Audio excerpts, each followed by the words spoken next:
Les Français, ils se rappellent que pendant le mouvement contre la réforme, le RN était totalement absent. Non, vous n'étiez pas dans la rue avec les Français, vous n'étiez pas non plus avec nous dans l'Assemblée pour empêcher la réforme. Non, vous étiez avec Macron pour améliorer le texte. Bravo, on a vu le résultat. Les gens n'ont pas la mémoire courte, hein. Ils savent très bien que vous essayez de vous rattraper après les revirements de Bardella pendant la campagne.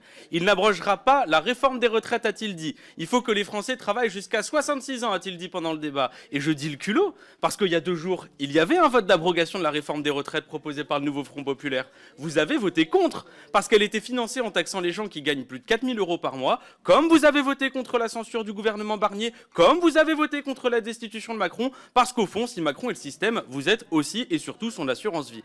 Mais le plus ridicule, c'est votre loi d'abrogation, parce que là-dedans, il y a des pépites. Pour la financer, vous proposez que les gens qui travaillent de 62 à 64 ans contribuent à payer la retraite à 62 ans. On voit que cette loi a été écrite par Bardella. Vous exigez des femmes qu'elles fassent plus d'enfants pour financer votre réforme des retraites. Oui, le réarmement démographique de Macron, mais vous avez beaucoup en commun avec lui finalement. Et j'invite les Français à regarder votre loi parce que si elle était votée, elle serait financée par une augmentation de 1000% sur l'alcool et le tabac. Comme vous n'avez pas une alternative de financement, les propositions de loi du RN, ça ne s'invote pas. La vérité, c'est que vous ne voulez pas abroger la réforme comme Bardella l'a dit pendant la campagne, parce que sinon vous sauriez comment la financer.